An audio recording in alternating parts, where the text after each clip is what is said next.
some key elements in the operations, day-to-day operations of a TBRA program.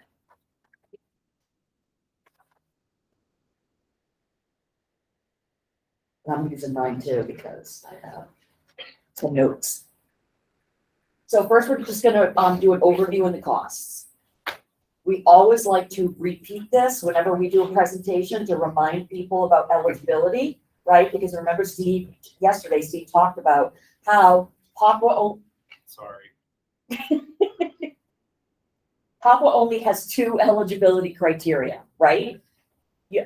At least one household member must have a diagnosis of HIV/AIDS. That could include a minor who qualifies the household for assistance. And total income of all family members cannot exceed 80% of the area median income. Do you all have any households that a minor has HIV and qualifies the entire family for assistance? Yeah. We had a few, so I always like to highlight it. Say, like, oh, it's an infant that has it, the entire family needs help. Yeah. Okay. Great. Or it's like an elementary school kid. Yeah. It's usually the exception, but it does happen. Yeah. And then remember all the other things we talked about too. Yesterday about citizenship, right? And criminal history and all of that. Those are not eligibility criteria. You can go to the next slide. So I just wanted to talk briefly about what TBRA is.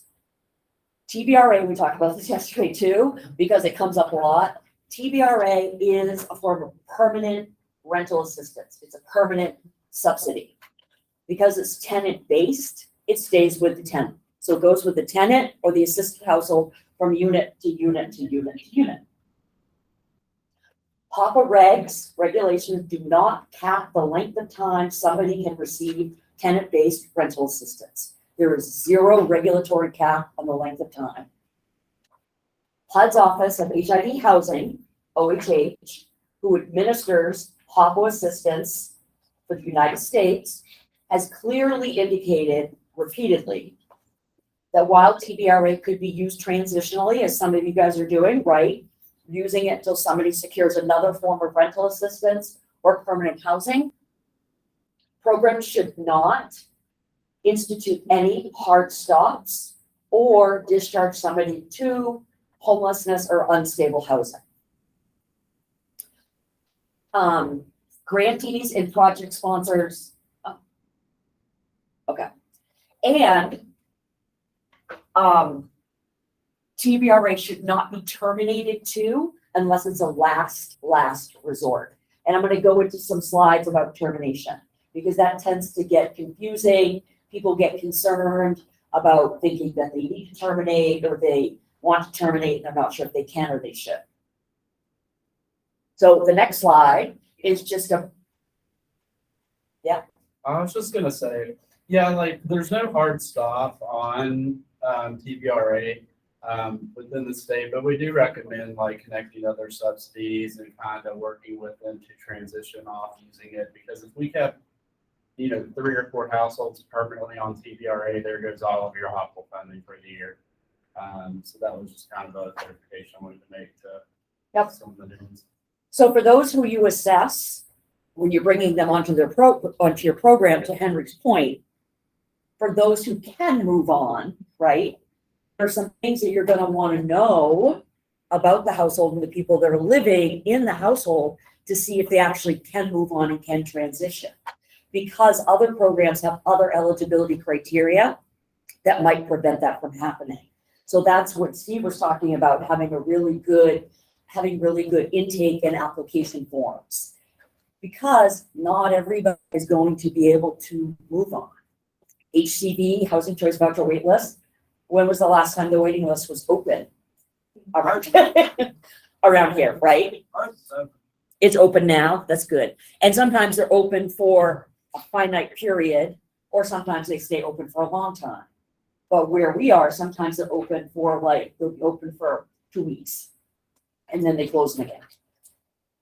But it is worth noting, if you do have households that can't transition on or move on, that's fine. You need to be thinking about HOPWA reporting. Right, the questions, it's really trying to get to the quality of your work, not the quantity.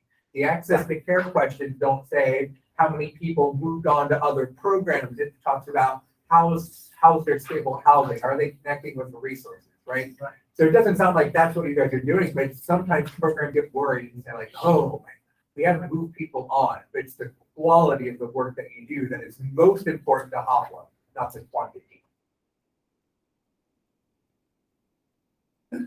Okay, so eligible costs, we talked about this yesterday too, but I wanted to repeat it.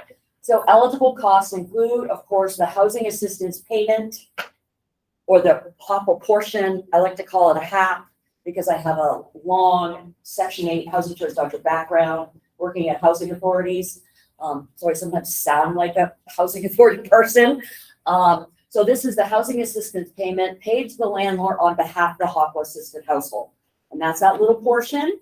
At the end, when you do a rent calculation, you have the client portion, and then you have the difference. That's the housing assistance payment that's sent to the landlord. Utility reimbursement payments, when that's applicable. I'm going to get to that slide. And staff salary and fringe for program staff who are administering and delivering TBRA. So if you can tie any of your function and what you're doing on a day-to-day basis to delivering and providing TBRA, your time should be billed right to that line. Overhead costs associated with delivering TBRA. So overhead costs would be like prorated office space for program staff delivering TBRA. Mileage for program staff conducting inspections to and from, mileage. Postage costs for mailing housing assistance payment checks, payroll staff. Part of salary and fringe could be a proration of finance staff, payroll staff, processing and mailing housing assistance payment checks. That's not an admin cost. And of course, check stock, any kind of proration staff supplies. What is not an eligible cost under TBRA? Security deposits. You cannot use TBRA to pay a security deposit. Which activity can you use to pay a security deposit? Right. Permanent housing placement, PHP. So when I use, so what I'll do is I'll use my permanent housing and then I'll write the voucher. I mean, I know that's not really, but that way, cause I gotta secure the place, first before I can really do the whole TBRA, like paperwork and everything that I want to know they got the place. So if I do the security deposit and permanent housing, and maybe the first and second month's rent and permanent housing, and then strum you for the second month's rent, and then I'll put them in TBRA if they can't sustain the apartment themselves. Okay. That's As long as I don't your PHP and TBRA aren't paying the exact same month. Yes. so, Yes. So it's on the dates. That's fine. Yeah. Okay. So let's take a look at some key elements. TBRA. So we talked about income eligibility, right? One huge piece is HIV documentation. So at least one person in the family must have a diagnosis of HIV/AIDS. This is what in the program we call the HOPWA eligible individual, the person who qualifies the household for assistance. It can include a minor, even for TBRA. So one thing to be sure of, and to make sure you have in all your client files, is medical documentation confirming the client's HIV/AIDS status. And your grantees, policies and procedures include like a list of documentation that is acceptable HIV/AIDS documentation verification. Hey there, I have a question. Once you document HIV verification, how often do you need to re-document HIV verification? You don't have to re-verify documentation of HIV status once you documented it once. So when you're doing an annual recertification for like income, You've already done the HIV piece. You don't need to keep doing you don't need to keep doing that year after year after year. Once. And also too, we'll make sure you get a copy of the full presentation, because there are some notes and some citations that I included in here, and actually some common guidance that we write in response to questions from the HOPWA Ask a Question desk about policies. How can, would this type of verification suffice? Things like that. So I'll make sure you get the notes. But because we have a lot to cover, I'm not going to go through every note, because we're going to be talking about a lot in 2 hours. We'll take a break though. Okay, so the next is income. So you have HIV documentation and income, right? So the amount of gross, remember, it's gross annual income that you use to determine eligibility. Gross annual income of all family members, including minors, cannot exceed 80% of the area median income. For family members with sources of income, all the income documentation must be and should be obtained.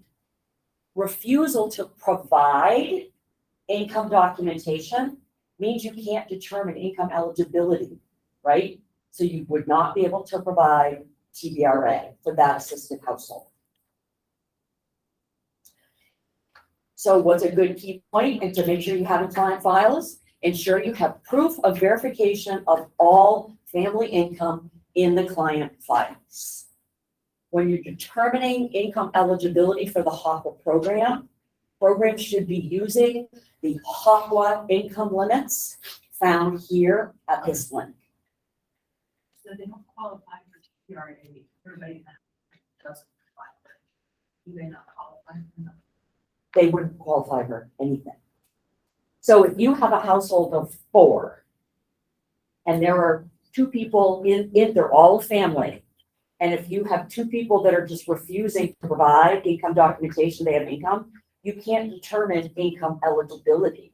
So you can't determine if they're even eligible for HOPWA, so you can't provide HOPWA assistance, because you have no backup to say they're eligible. I can give them supportive services. They're eligible for STIRMU. They're eligible for PHP. They're eligible for TBRA.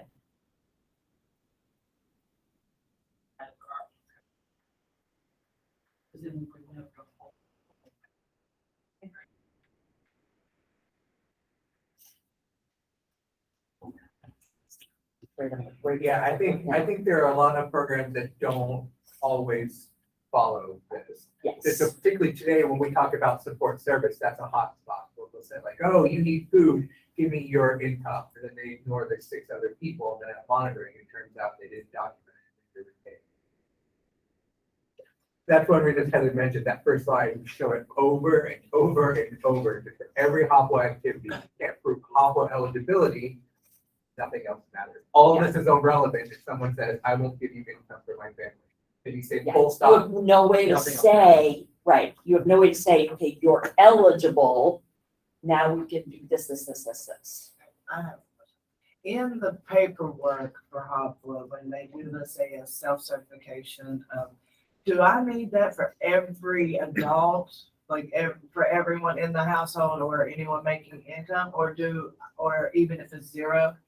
Yes. You do? Mm-hmm. Oh, yes. Yeah. So if you're collecting income documentation, say of some people who work and they're giving you source documentation. Right. Source is something that's Your pay stub. created by a third party, Right. but the client is giving it to you, Right. like a paycheck stub. Third party written would be a form that you create, Right. send to the employer fills it out in writing and sends it back, right? So if they were to give you paycheck stubs, and then 2 other people do have income sources, and they do have documentation they can give you, they should give you that if they have it. But if you can't get it and you've made attempts to provide it, they could self-certify what their income is. But if it's employment, it would be important to know the rate of pay, how often they're paid. Are they paid weekly, bi-weekly, 26 pay What if periods, it- 24? Right. What if it's zero though? If they have zero income, anybody in the household who's claiming zero income, who's 18 and older, should fill out a zero income affidavit. We have a form for our program that just says, I make nothing, and then we have to show to like support, like where is the money to live on coming from? So oftentimes that person will sign something for the person making zero income. Yeah, I have a self-certification and they can do zero or different incomes, but when I was, of course, this is my first time with training. Yeah. When Michael was telling me, he always just told me, just do that for the person that has the income. Like, this is for the person that has the income, so I just never did it for the people who didn't have an income. You want documentation of the file of income and no income. Right. I mean, it's Because on an HMIS, application- it's just, I just. it just- If on an intake, you wrote that Heather Rhoda has zero income and she's over 18, you want backup documentation that Heather Rhoda said, I have zero income, I'm signing a date. And some people do combine the self-certification of having income and the zero income. I've just always separated it and had two different forms. Because often a zero income form I used was more than one page. It was at least like 2 or 3 pages because it asked questions about, do you have a cell phone? If yes, how do you pay for it? Do you have a car payment? If yes, how do you pay for it? How do you buy your groceries? How do you buy this? How do you buy this? How do you buy this? And And that's something, a common practice to kind of get at. It's not a I got you kind of moment, but it is really exploring, do you really have zero income? Because this is all HUD language. Right. So it's really important to describe to your assisted households, what are the income types? So the zero income form should it list all the types of income on it also. they're not just saying I'm zero income, it means I'm not working, I don't have social security, I'm not getting TANF. I'm not getting child support, I don't have So gifts. that's in our HMIS, but it's not on our paper. Well, I guess it is one time. We can send along some examples, because some Yeah, communities yeah. are really good, where it's sort of combining that. Here's the income. See, when you say zero income, you mean you don't have any of these. And then how do you pay for this? How do you pay for that? How do you pay for this? Ours is worded, who supports you, at least, you know. What if their income is panhandling? Say that again? What if their income is panhandling? They could self-certify that. Yeah, they could. Because a lot of, I know, yeah. Yeah, they could, yeah. Or it's like, what? Yeah. Huh? Start coughing a lot. I No, I didn't say that out loud. What? So just make sure you're using the HOPWA income limits, okay? Sometimes they're the same as the Section 8 ones, but sometimes they're a little bit different, so just be careful, okay? Are folks familiar with like the types of documentation that are acceptable? Like source doc, like paycheck stubs, Social Security award letter, right? Not a bank statement, correct? I would not use a bank statement to verify income because you need the gross amount and a bank statement won't show you the gross amount. It'll show you net. That's kind of old school. Yeah. And I did it way back in the day when we had to do everything by hand. I mean, and an adding machine with a little tape. I will caveat that with, for monitoring purposes, if they're on a fixed income such as Social Security, SSI, SSDI, since that amount is the gross amount that they're receiving, if you've exhausted all means to be able to get an award letter and they're not able to get an award letter, then for monitoring purposes, that's when we would allow a bank statement, but not for employment. What about like? I would be very careful with that because you're gonna miss an income allowance or deduction if you're using a bank statement for that. Because if somebody has like Medicare premium, Medicaid premium taken out, your bank statement's not gonna show that. Well, that's why I said be careful, because actually it does not show gross, because Right. people might have money deducted from their social security for not paying a student loan. And then what Money the with total help, amount they right. should get is the gross. So it says 700, but they get paid 900 and 200 comes out. You count 900. That's what we use it as. a But it's right, last as you said, right, it's the last resort, but that'd be all income, right? So if someone says like, I can't get this, I can't get that. So moving through that process, perfectly acceptable. Yeah. I would follow it up with, you've got a bank statement, 900, but I'm having amount garnished due to an overpayment. So so you're backing that up because it doesn't always show gross.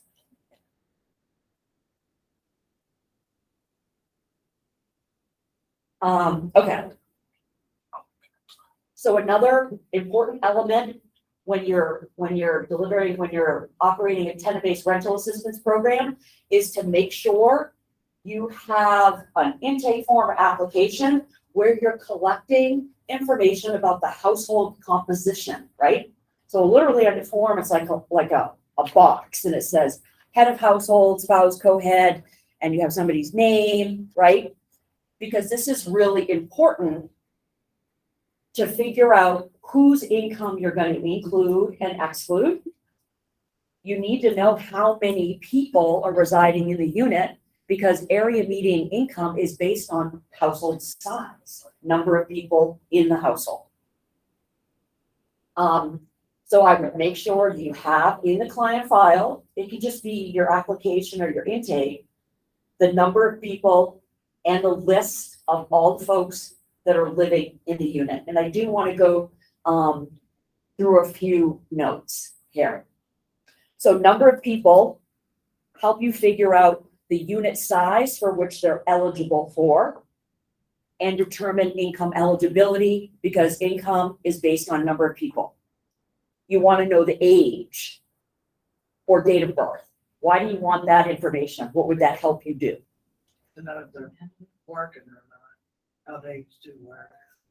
So age will help you figure out the types of income that are counted or not counted, right? So for example, a 16-year-old in the family who's working part-time, it's employment income of a minor, you exclude all of that. But if you have a minor that's 16 that is getting like a survivor benefit because it's not employment, you include all of it.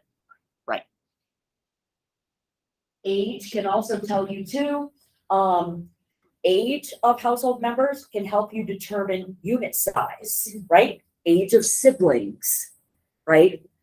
Can help you figure out if you give 2-bedroom or 3-bedroom or right. Another important reason to have age, it will help you determine who is a dependent, right? So a minor is a dependent. And that comes into play when you're doing a rent calculation because of the dependent allowance. Are people familiar with what the dependent allowance is when you're calculating portions of rent? No. 480, right? That's right. So the income allowances and deductions come into play when you're actually calculating portions of rent. Okay, and so there are 5 mandatory income allowances and deductions if the household is eligible for them. And dependent is one of them. And the household gets $480 per each qualifying household member who meets the definition of a dependent. So what that does is that adjusts income down. Don't think IRS deductions, it has nothing to do with that. So somebody can be a dependent, but it has nothing to do whether they're claimed as a dependent under taxes. It's completely irrelevant. It's a HUD rule, it's something completely different.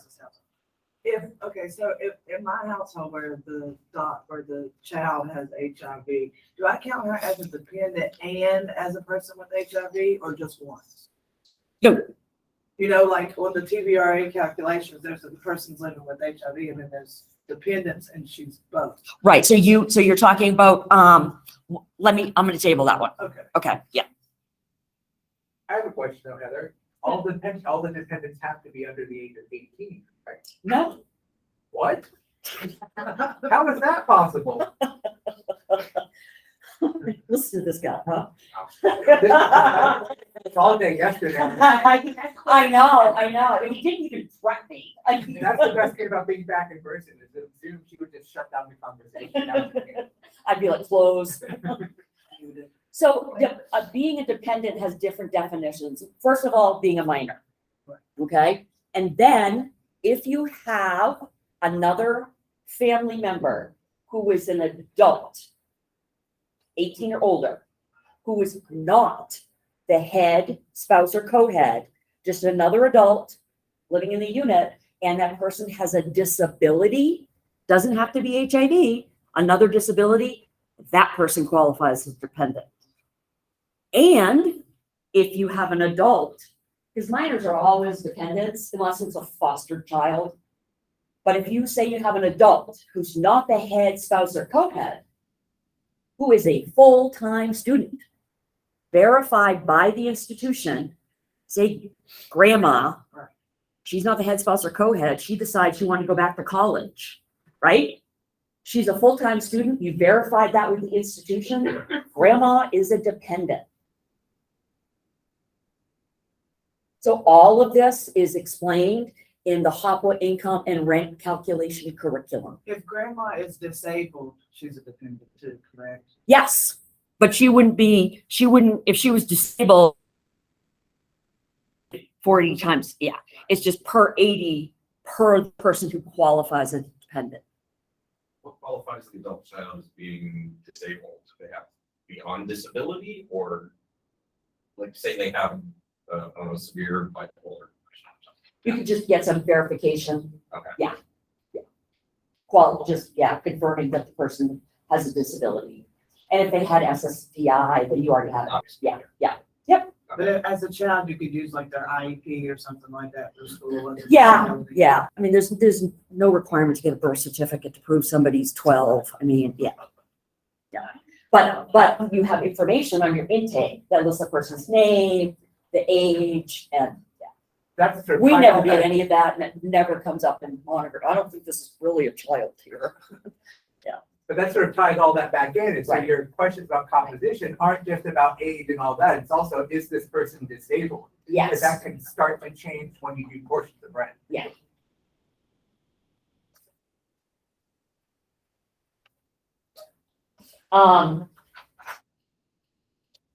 Okay.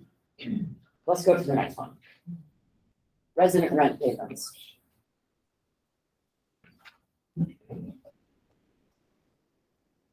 Okay, so short, right? I'm gonna do that.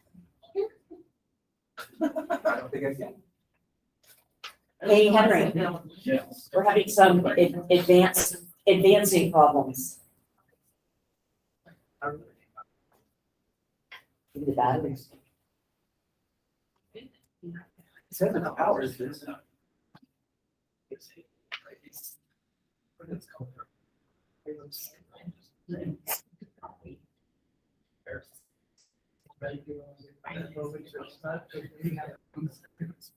Yeah.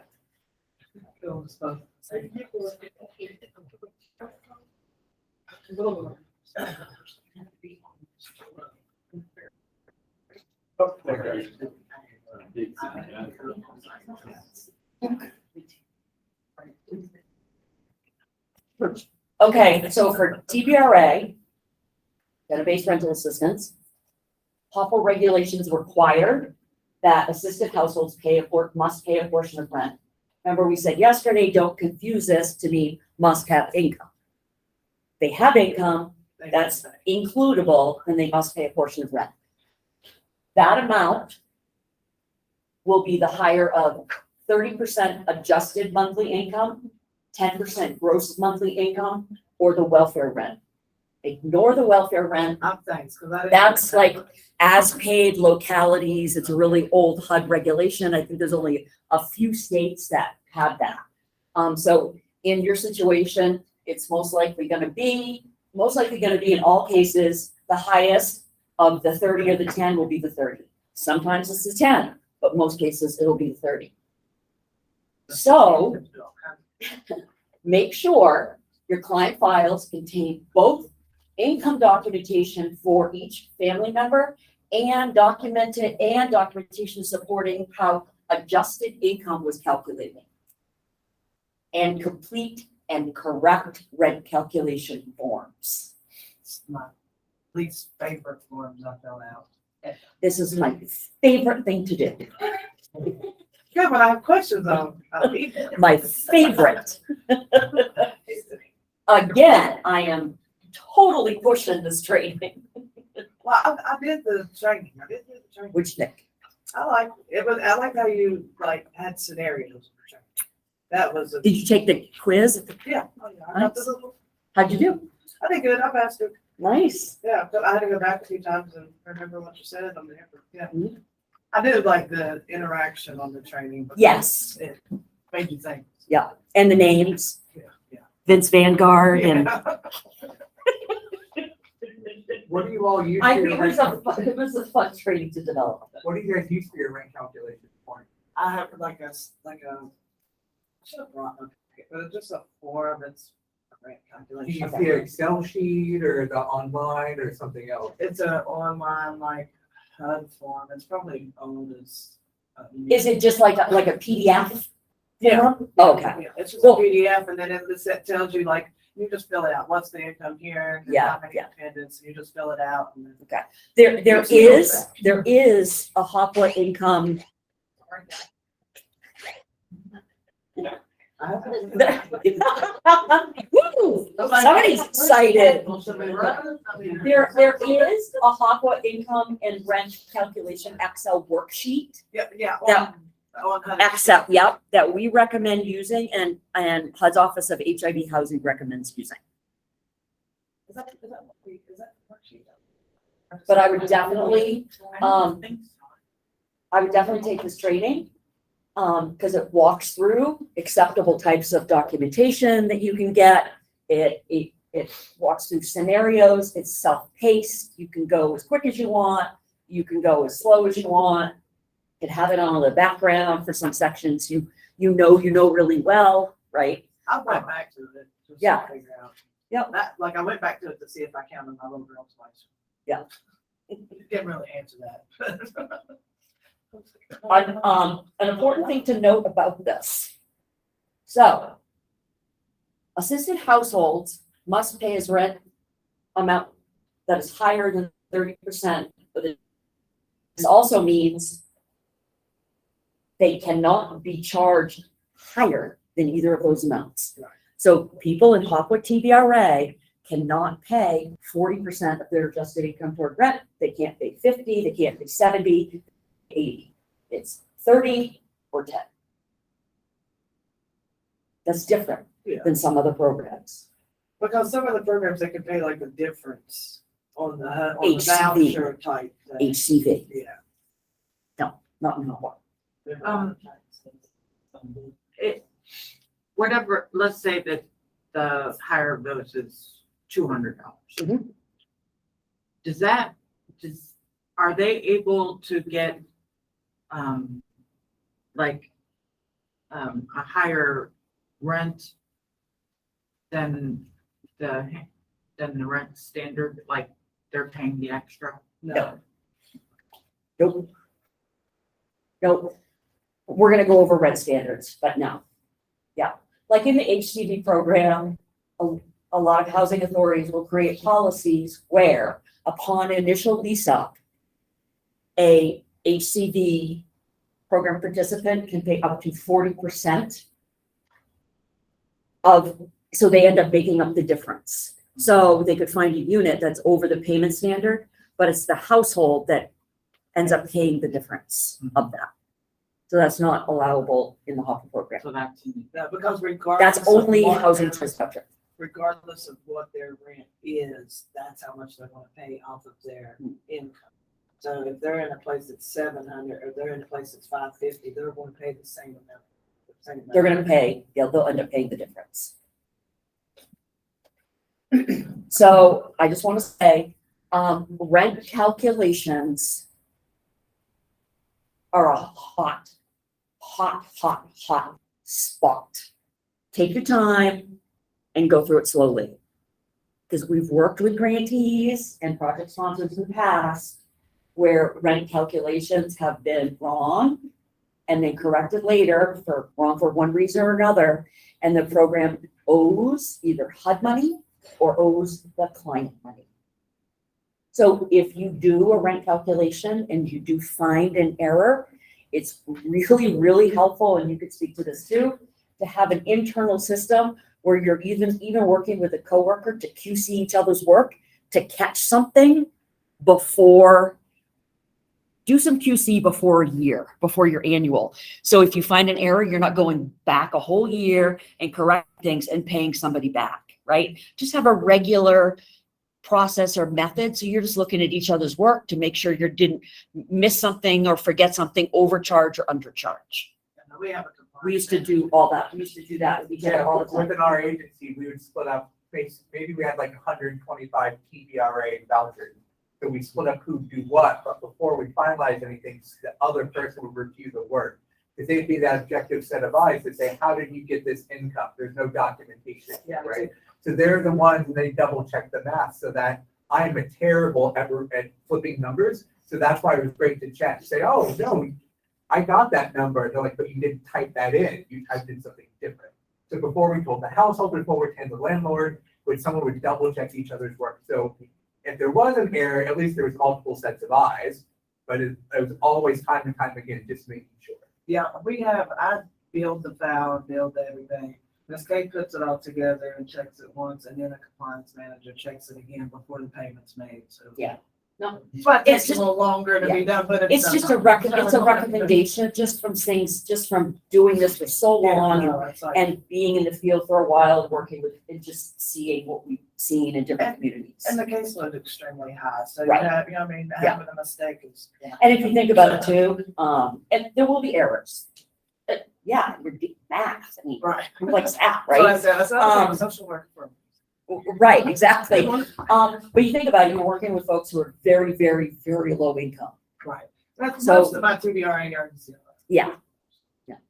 Okay, so let's talk about utility allowances. Okay. This is another hot, hot item. So project sponsors must provide, or grantee if they're administering it correctly, but project sponsors must provide assisted HOPWA eligible households with a utility allowance if and only when the household is responsible for utilities supplied to the unit. So if the landlord says rent is $1,000, includes all utilities, no utility allowance, right? And so the $1,000 is the landlord requested rent, but also what we call the gross rent.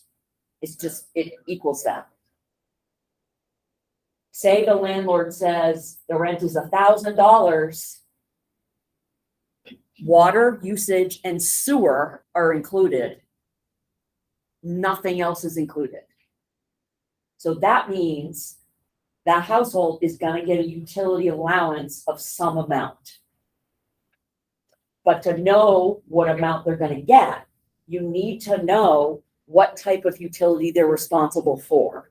So if they're responsible for heat, what kind of heat?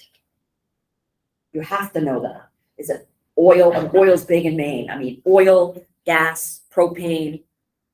Some places even do wood in Maine. Some PHAs have wood. I'll get to that. PHA, Public Housing Authority. You could give it to utility allowance if somebody uses wood to heat. Central air, forced air, etc. So it's really important. How are you going to find out what type of utilities the client, the assisted household is responsible for? The lease.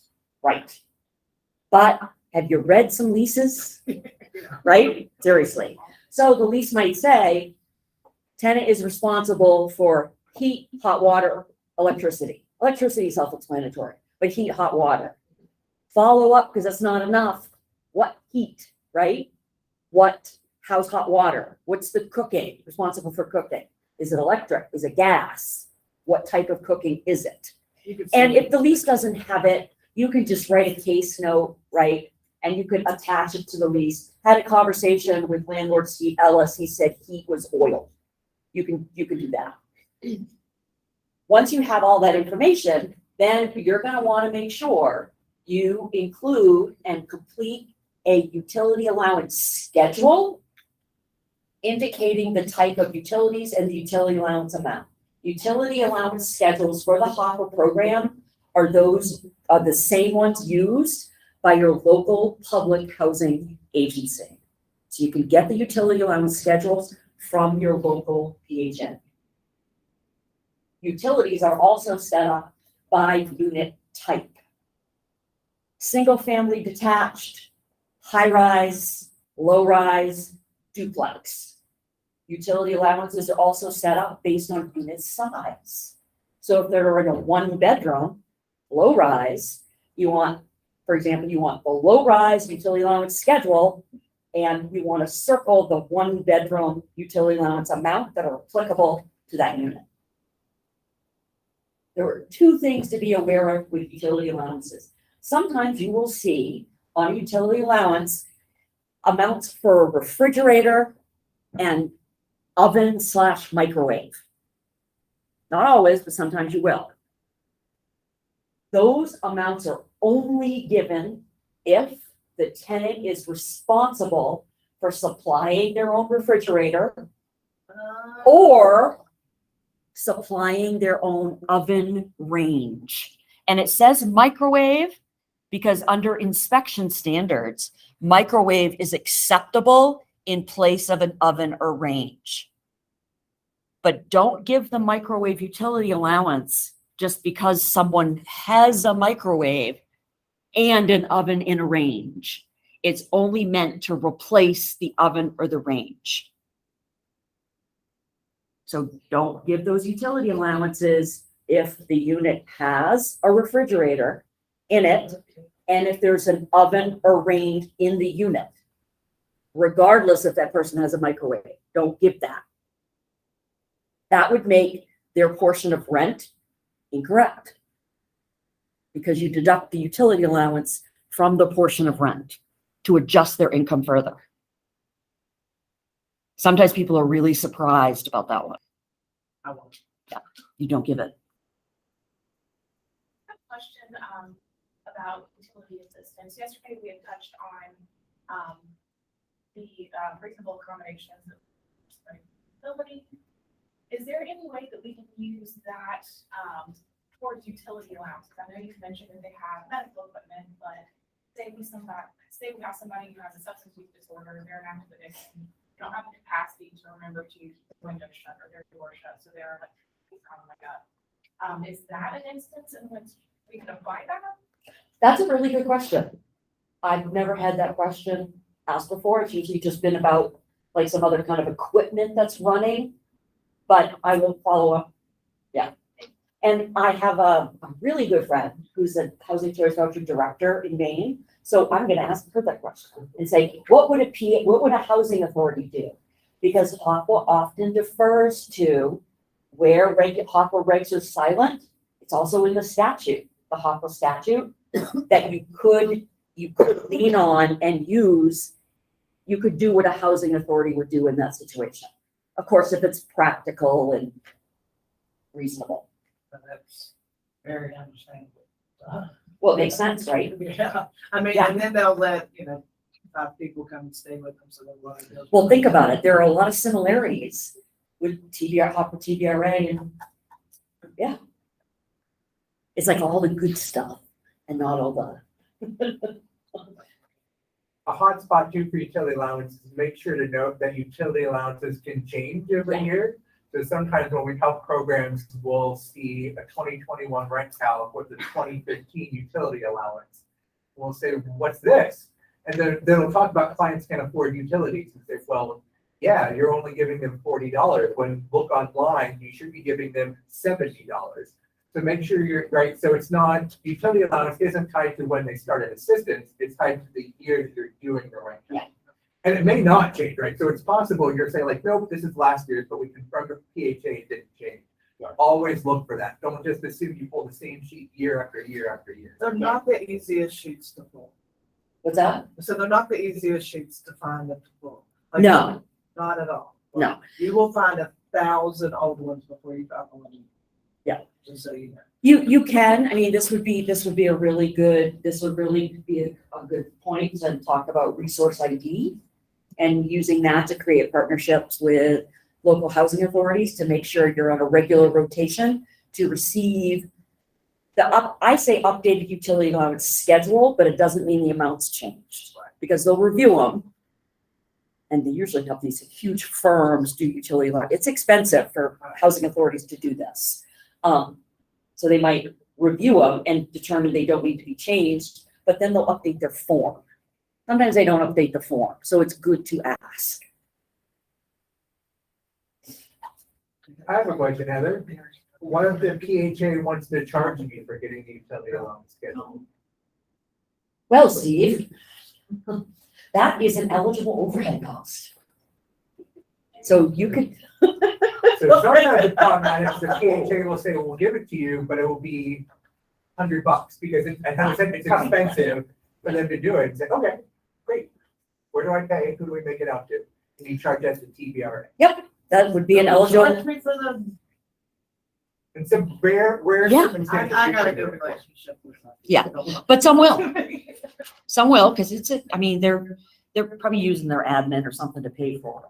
Big firms, that do that, big engineering firms, I figure out those amounts, but, yeah, that's an eligible overhead cost.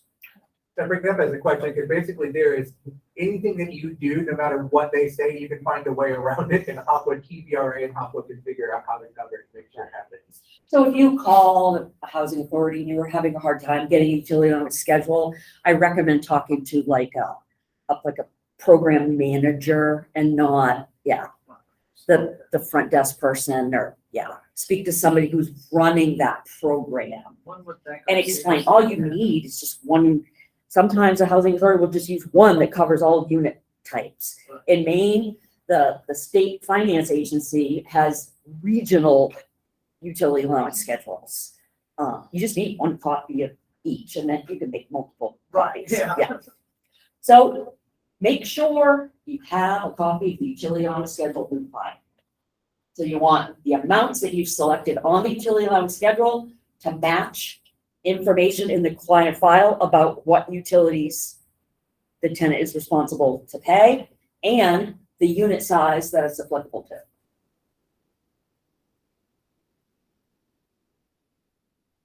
All right. Utility reimbursement payments. A utility reimbursement payment, because it's utility related, would only apply, again, if the household was responsible for utility supply to the unit. If all utilities are included, you would never have to worry about this. Okay. If somebody is eligible for a utility reimbursement, that amount, that refund is sent. It can go to the household directly or to the utility company, but it's the client's choice. In this situation, if it's regardless of who it's sent to, the assisted household or the utility company, make sure the assisted household clearly understands they're still responsible for any remaining amount in the bill. It's not like, here's your, that's all you have to pay. That's not it at all. And we know, especially in Maine, utility allowances really, I mean, they help lower rent, but not so much that, sometimes during certain months, your bills are gonna be higher. And so it can be difficult in units where utilities aren't included. There's different ways to explain this, but a utility reimbursement occurs when the utility allowance amount is greater than the assisted household's portion of rent. I wish I had like one. Can you write a little example on the whiteboard? Okay. So we're gonna write a little example. So say you did a rent calculation. And 30% is the higher of those amounts, okay? Let's say for easy numbers, their portion of rent is, let's say their portion of rent, Steve, is $200 before subtracting the utility allowance. Because you figure out their portion first. And if they don't have utilities, a utility allowance, then you're done. They just pay $200. But if they have a utility allowance, is another step. Then you take the utility allowance amount. Let's say the utility allowance amount is $300. So you subtract 300 from 200. You're gonna get a negative amount of $100. Let's just pretend that amount's not negative. That is the utility reimbursement payment you send to the assisted family or to the utility company. When we're done, I'll take bids for this piece of art because it'll be very valuable one day. So the household portion, the final portion is negative, right? So that means they don't pay any amount of rent to the landlord at all because it's negative. So they pay 0 rent to the landlord, But they're responsible for all their. but they would be anyway. But then you would send this to them as a refund. Say the rent for the unit was $800. Right. If they didn't have a utility allowance, right? It would be 800 minus 200. Right. So the program would pay 6. Right. And then they would pay 2. But if it's 800 and this is negative, the program pays all the $800. And gives them 100. Yes. And so one reason when it comes to the rent calc form I asked is we love the Excel sheet because not only does it cite a lot of the regulations step by step, but a utility allowance, it also makes it clear you have to pay it, you cannot keep it, right? So you can't just say, oh, negative number, we're not going to pay that and refuse to pay it out. You have to pay it, and it says it is the client's option whether to receive it or pay it to the utility company, right? So it's that free will that we all have those clients that would say like, I know they're not going to pay this out. But that's their choice, right? No one follows me if I pay my utilities. I don't think people follow you, hopefully not. So it's that client's choice, and there are ramifications they don't. But it's always their choice. But when okay, so we're trying to keep them housed. We know they're not gonna pay that $100 to their electric bill. Their electric's gonna get cut off because I can't help them. And going to other sources is very hard, very, very hard for this population. You could creatively engage with them and say, we've got a utility reimbursement amount. I think it would be a good idea if we just send this directly to the utility company to make sure utilities stay on. Yeah, but now it's already off. But Oh. so what I like to remind Oh, it's people already, go ahead. You're gonna work on moving households onto other programs. Right. Other programs aren't gonna do this. A housing authority, they're gonna automatically pay it to the household.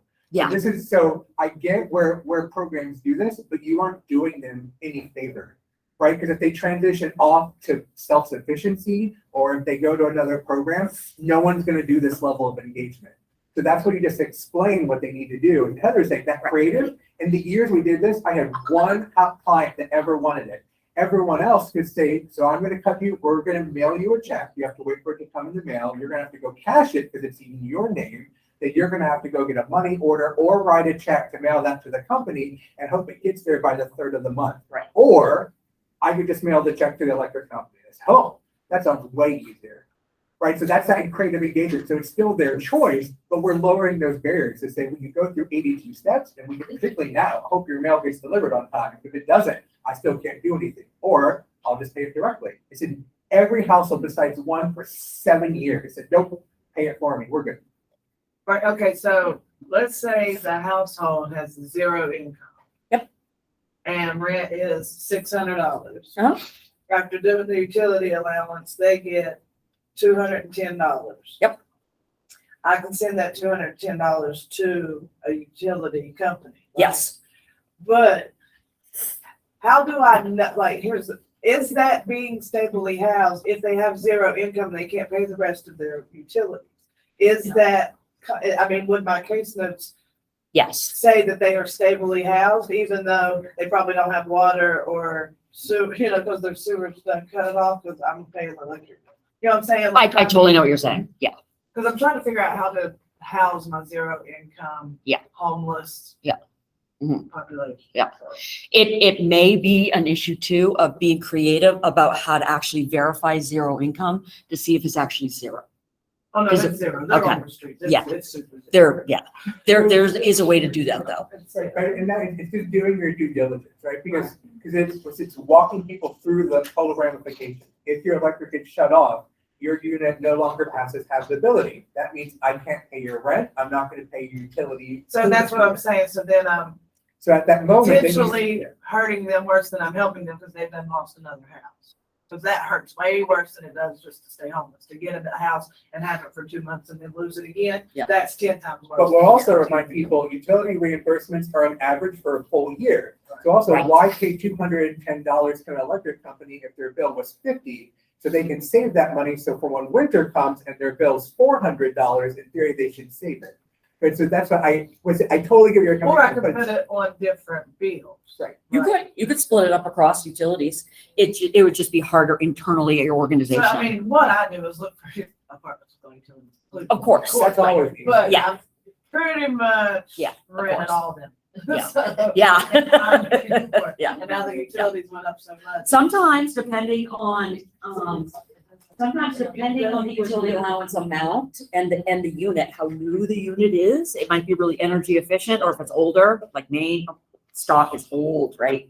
In some situations with utility reimbursement, the assisted household can build up a credit and their utilities.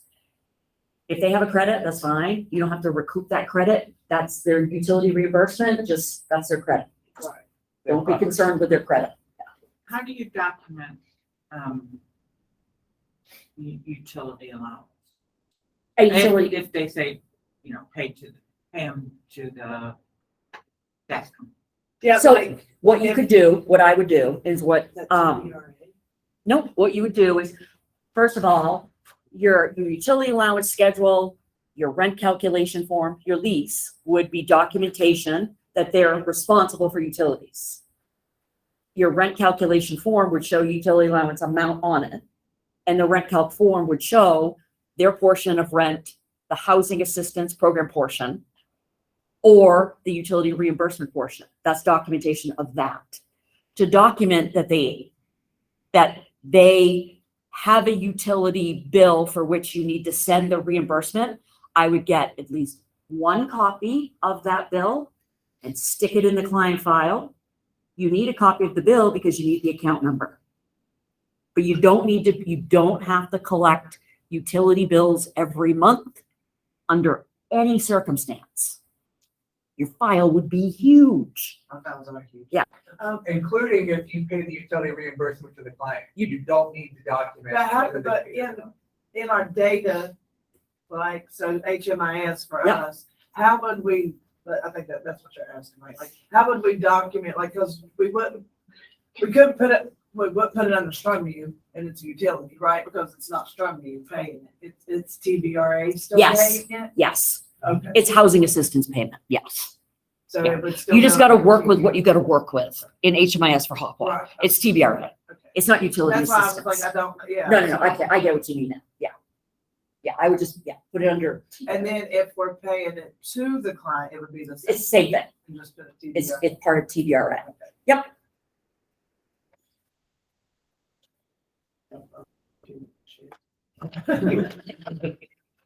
Gotta go back and look at all your files. Oh, yeah. I have.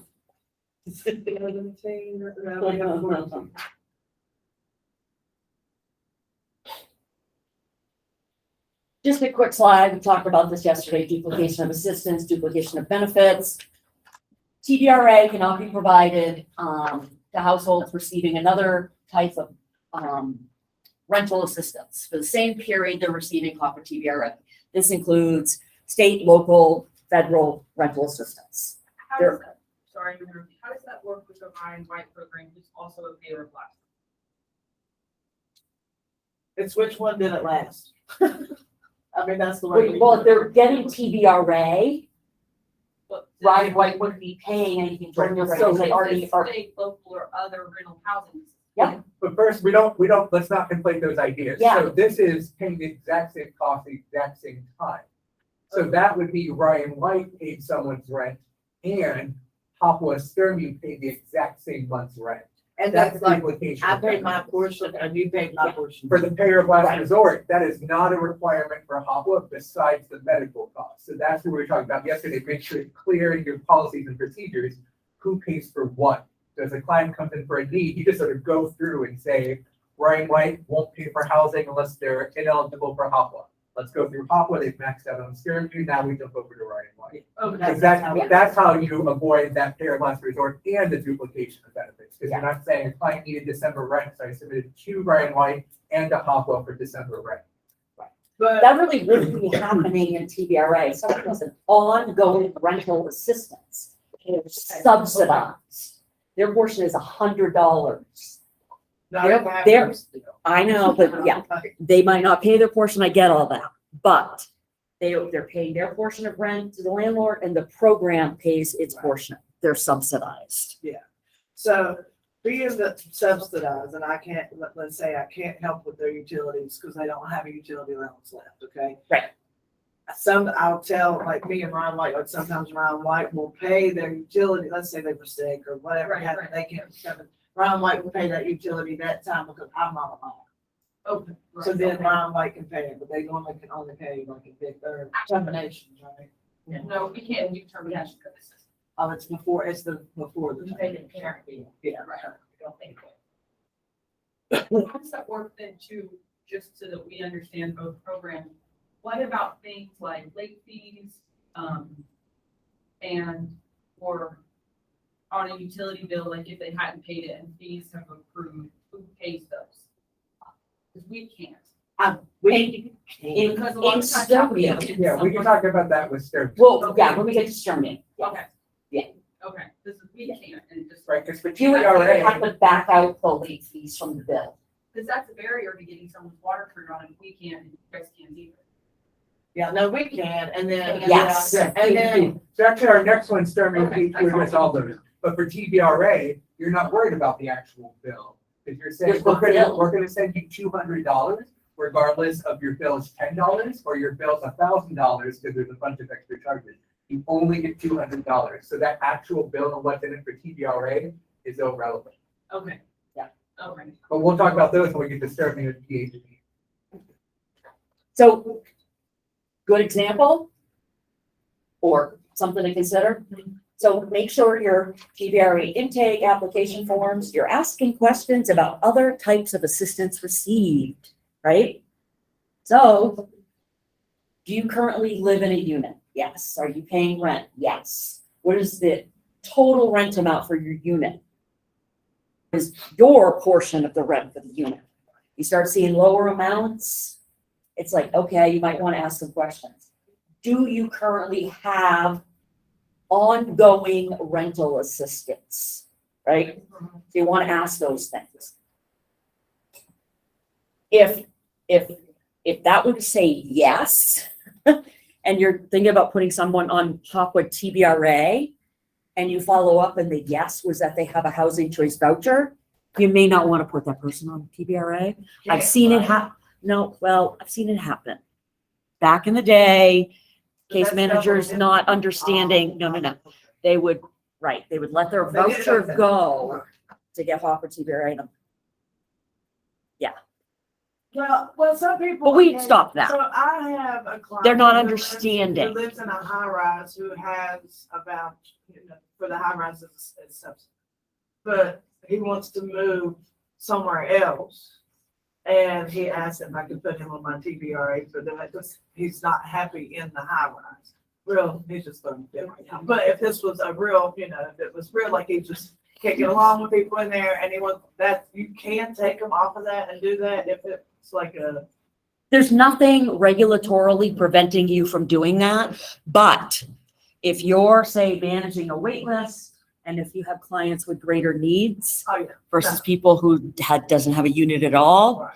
that's like, you're So- not prioritized to go up to the top to get TBRA. So another. Right. A lady who's recently, she's housed, was stably housed, has to quit her job because she has cancer, she has to go through chemo. I took over and put her on TBRA because I don't want her to have to move. And then my boss would ask me if I needed to look for different places, but she's been in the same house for like 20 years. Mhm. I was like, I don't think so. I said, I'll make it work somehow that she can stay. I'm Yeah. actually just gonna have a doctor saying that she Yeah. can't live right now. Yeah. But it's just, Yeah. she's just not Yep. well. So, Yep. but it's a exemption. If the place she's in, she's renting, Yeah, she is. yes. She owns it, absolutely not. No, Because there's it's no just rent, yeah. 21 weeks, right. I can tell you. Yeah. Yeah. So just make sure you're asking about those types of things. Okay, we'll talk about inspections in a break. Okay. So let's talk inspections. Before TBRA can be used in a unit, the unit must pass inspection. You can use HOPWA habitability, which is right in the regs, or you could use housing quality standards. And when I say HQS, I don't mean HOPWA HQS, what it says in the regs. I mean housing choice voucher, housing quality standards, a straight up HQS inspection. You could use that. But you should pick one. Sometimes grantees will tell their project sponsors which one they want them to use.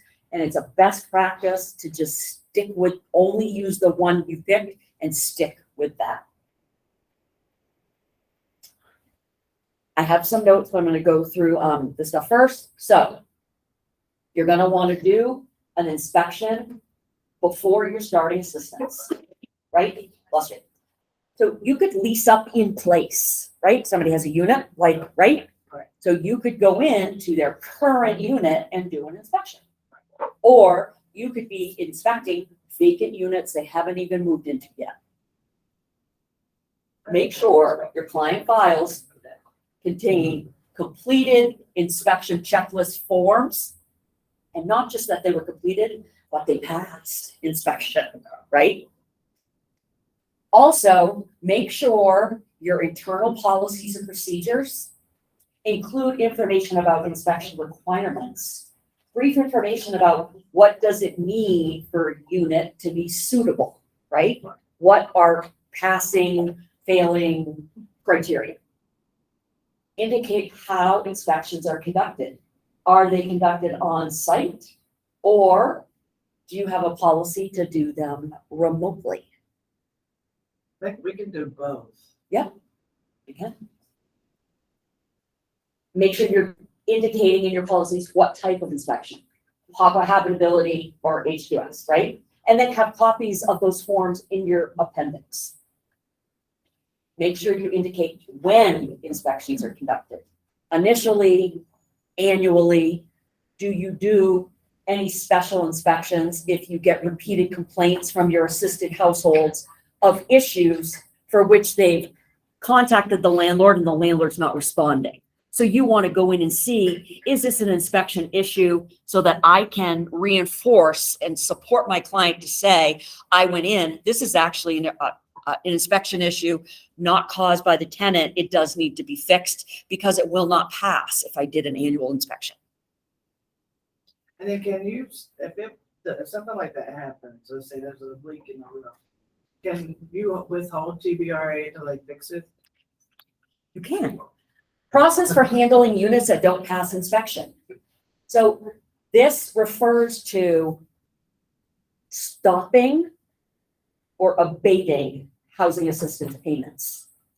So what that means is if you go do an inspection and there's an issue for which the unit won't pass, it could be, remember, you're not just inspecting the unit, you're inspecting the whole building.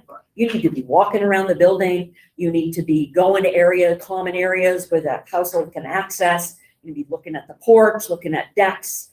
You look up at the roof. You can't get on the roof. You don't need to get on the roof. Don't get on the roof. But you want to be look up at the roof.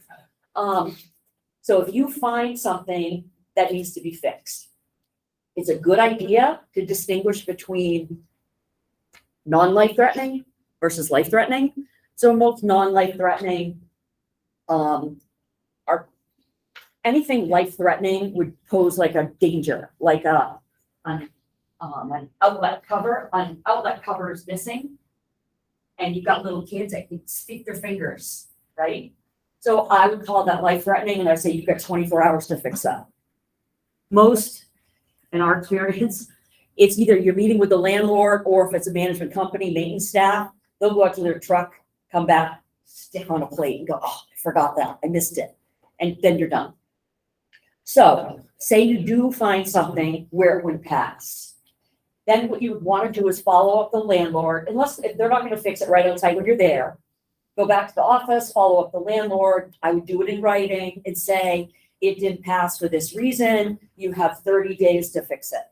If they don't fix it, then you would say, if this isn't remedied or fixed within 30 days, we are abating housing assistance payment until such time that it's fixed. They're going to fix it.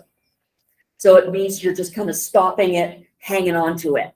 And then you can go back and do an inspection. They can take a picture of the issue and send it to you.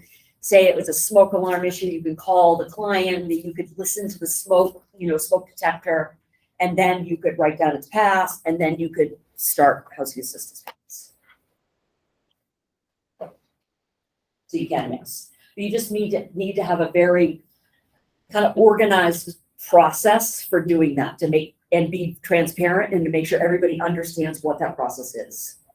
It's also a good idea when you're working with assisted households to talk to them about all these types of program rules and change the language. So you're not talking like a HUD person, like we're talking, back and forth, and say, you're gonna find a unit and I'm gonna be looking at these types of things for inspection, right? If you find a unit with no utilities, you're gonna get a utility allowance. Here's an example chart. It might sound over the top, but it does make a difference. It does help. Give them your rent standard limits. Give them information. Have a client lease up packet, right? Involve your households, persons with lived experience, in helping you develop that. To say, how should we word this? How many times when I talk to you, do you hear, and they don't know what you're talking about, right? Yeah. Did I miss? I also really like inspections. We're both HQS certified. They're really fun because you get to be nosy and look at, not that I don't look at people's stuff or anything like that, but I like going to buildings. I love buildings and architecture and structure. And it's fun to go check. I always want to take a look in this building. Interior design ideas, that's a great. Yeah, interior design. Wow. Where'd you get that tree? That's really cool. And it's even more fun when you're going to the unit and somebody has a pet. I love animals. So I'm like, you got a cat? Where's your cat? I feel like that's my time. Hanging out playing with their cat. But it may sound funny, but it's a way to kind of connect with the household that you may not see that often. If you see something, like a cool print or something that resonates with you, like an animal, with me, you're in like just like that. And so you can build connections. Steve would be like, oh my God, you gotta go do that inspection. There's a cat in there. Right. Okay, we're gonna stop here and we're gonna take a break.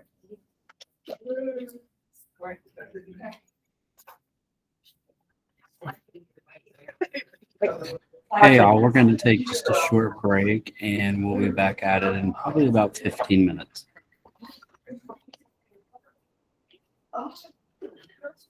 And you're asking out that are matching in line. Yeah. Okay. I like. Yeah, no, that's fine. I like to speak. Great stuff. And Yeah, anything no, you yeah. do, like other reports answered, and they don't have to. But I can do anything in trademark, so very low for me.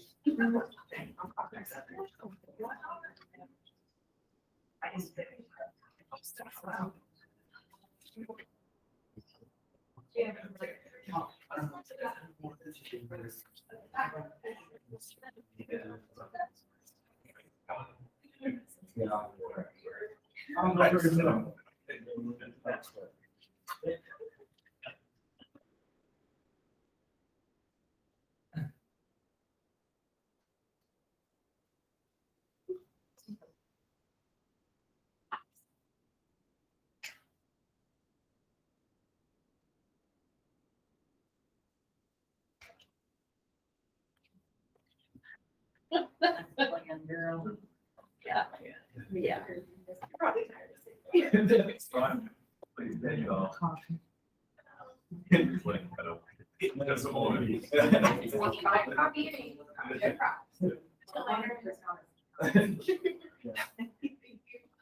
You have a reminder, don't you? I do, I left hers in the vehicle, but I'm keeping a copy aside of the traffic.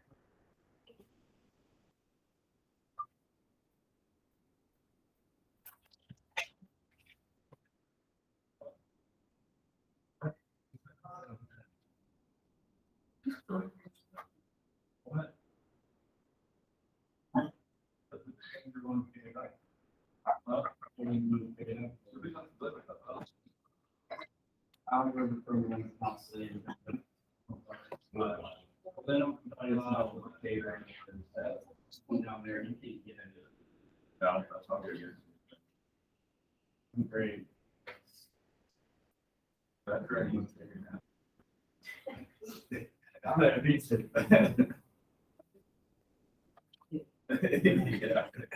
Definitely take your time. If you're talking white, start off with white. I'm gonna take your time. My wife's daughter, so they're dark. I open the door and I'm like. It's not really good.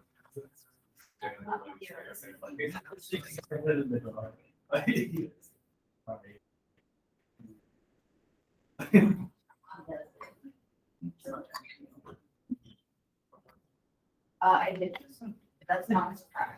Yeah, she's a sitter. Sits there at the same time every time, right?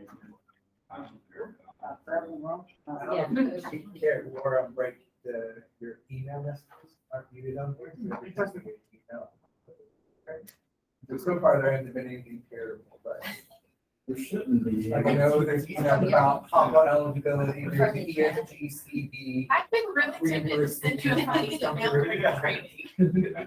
At least it's not like, all right, let's take a break. Yeah, I think I'm done now. Oh, it's all right. It's just- you just- it should be I up. don't know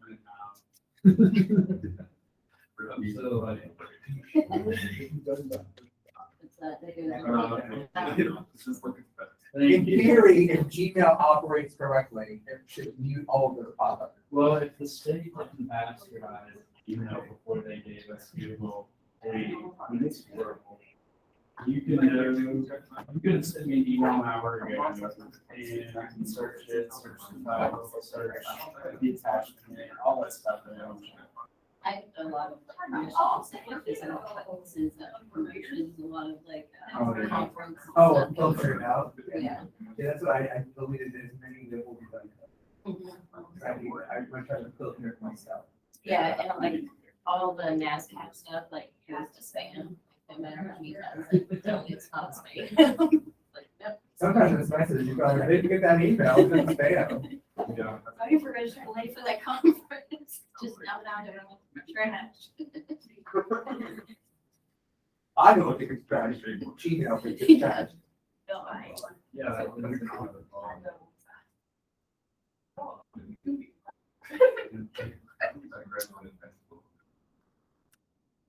It's amazing. Hey, guess what? I still that. No, I'm messing with you. You can probably-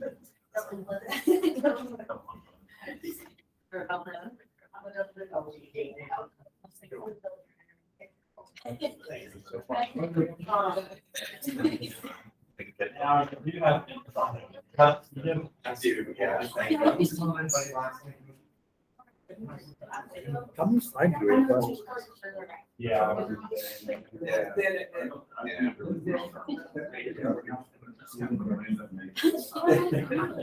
And I think it's nice, I think if we don't. Yeah. if we propose- Yeah. So we're trying to have your parking here, and we pay for parking already. And they'll still back it. Tender. Let's do lead-based paint. Let's try it like that.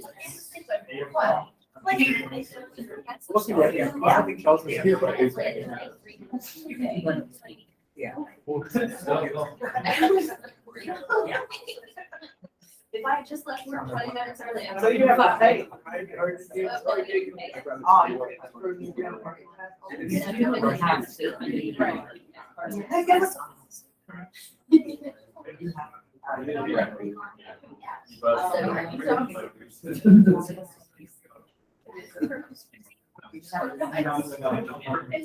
Oh, yeah, I don't wanna, whatever this is. Oh, yeah, no,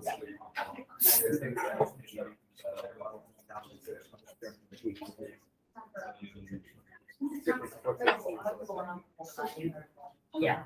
They should say.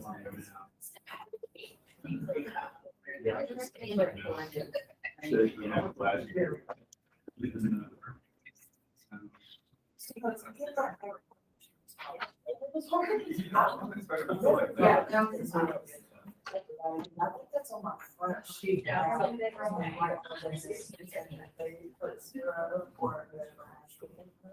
And then. I mean, I'm not. Yeah.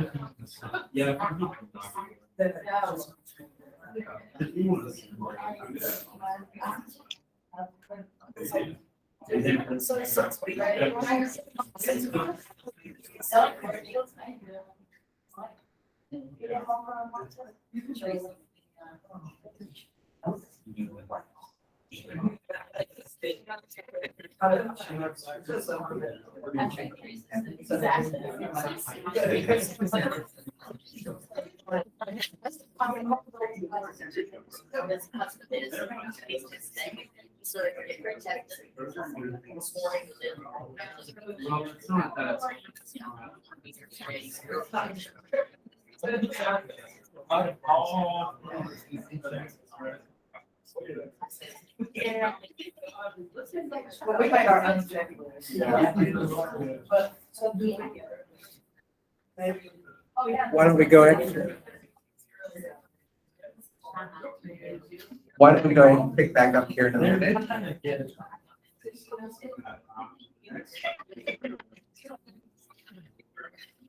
But I don't know.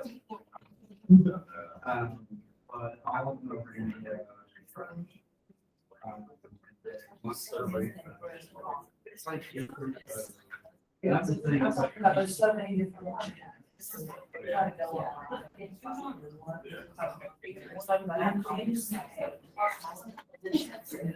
always have that conversation. I suggest leaving.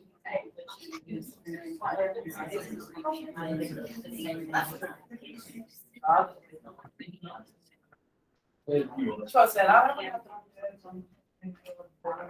All right, let's jump back in and pick up at everyone's favorite topic, lead-based paint. Do you now see a strategic moment of like, let's take a break, and now cross-cutting federal regulations again, here we go. lead paint. Yeah. As long as not, they're not under the age of 6, maybe.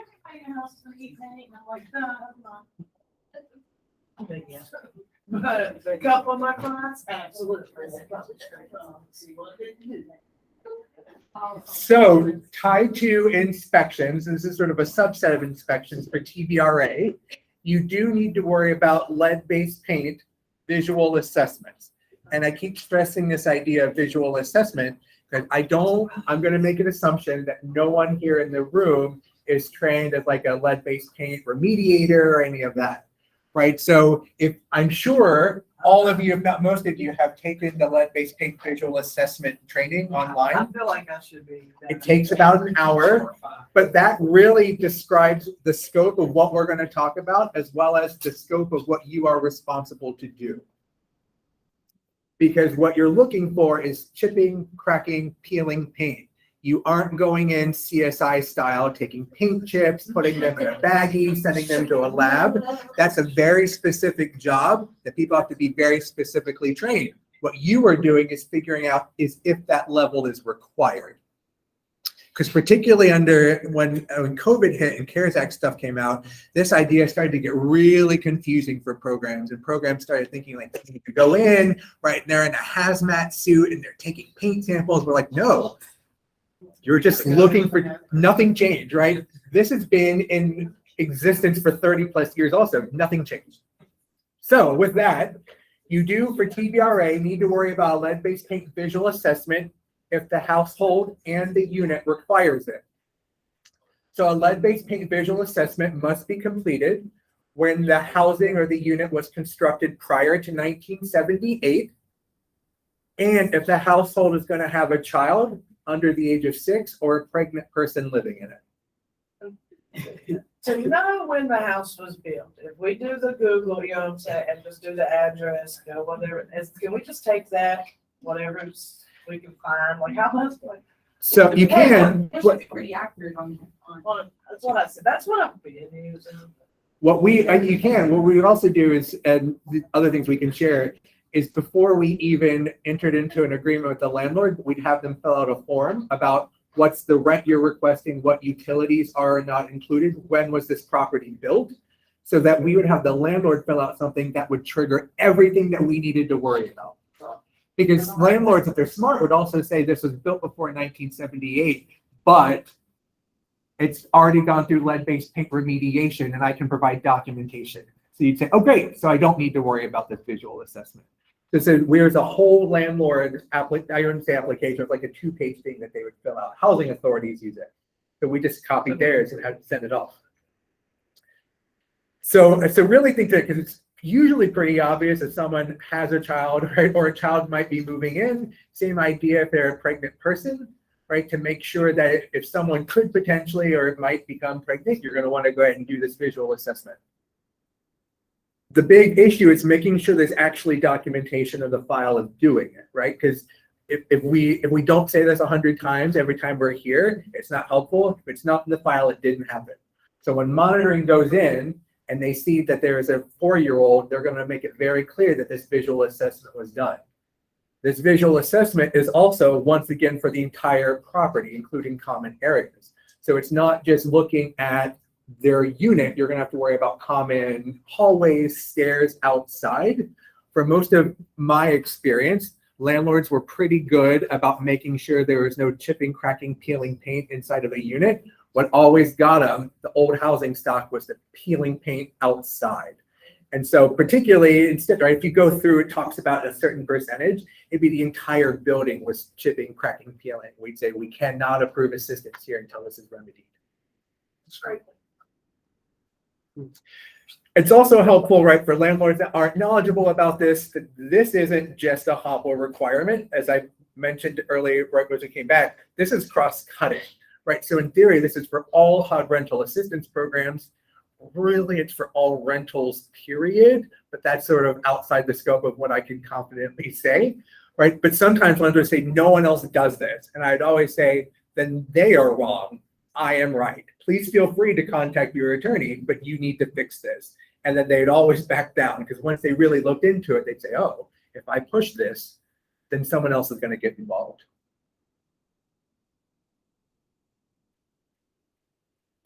But also, once again, this can be done remotely, right? So once again, whatever your policy is for inspections, have a similar policy for this. So once again, you don't need to go in and visually do this if you can do it remotely as part of a remote inspection, just as good.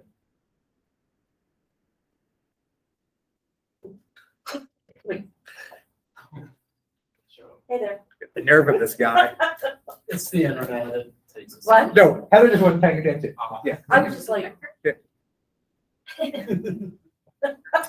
Everyone's absolute favorite topic also, termination of assistance. So we keep referencing this.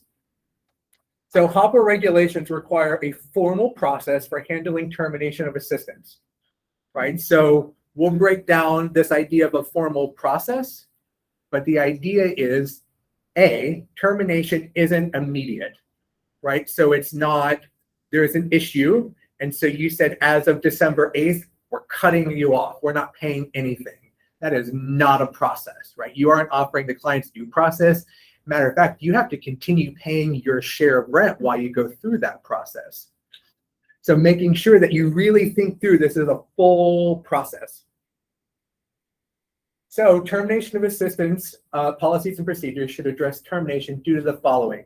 And these are the ones we keep referring to that the Office of HIV Housing says are the ones that you really should be thinking about and worrying about. Everything else is probably unnecessary.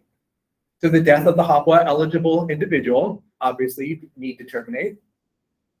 Criminal activity directly related to domestic violence, dating violence, sexual stalking, violation of regulations, programs, requirements, and absence from unit policy, right? So what are you going to do if someone is out of their unit for a period of time and they violate the absence from unit policy? Because at a certain point, you're going to have to say, we can't keep paying rent on a unit for which no one's living. There's a pretty good, I don't know if folks were around or in the HOPWA program. Back in 2017, there was a HOPWA Institute in Florida in 2017. And if you were to Google, what's it called? HOPWA Institute Client Termination as a Last Resort, you would get a full presentation, like a recording and the slides. And it's pretty informative about, because it was presenters from HUD's Office of HIV Housing about termination of assistance, regulations, their expectations, and their guidance around that. So I would definitely take a look at that. And for some of these, the death of the HOPWA eligible individual, obviously, if there's someone else with HIV in the unit, you're not terminating, you're just transferring it, right? But always, this is where we always like to point out too, this violation of regulations, as we keep talking about the requirements. And obviously, there's going to be situations that if someone is very unsafe to your staff, that you might need to actually terminate assistance. But you may not need to if you just think around some flexibility, right? If clients are generally fine in their unit, but are problematic in the office, stop making them come to the office, right? Save their housing, save yourself the hassle. So really think through that flexibility about what is or isn't required to make sure this happens. Yes. Is there a cap on how long you can continue assistance if somebody is not living in the unit, but they are in like inpatient recovery or something like that? Absence from unit, particularly if there's a medical reason. HOPWA regulations do not include anything about absence from unit, but this would be a great place where you could lean on HCV, Housing Choice Voucher Regulations, for their absent from unit policies and adapt that for your HOPWA program. But you can create should have policies that describe what a temporary absent is. And then after that temporary absent, if somebody's not coming back, then they're permanently absent. And then you would go through your termination of assistance.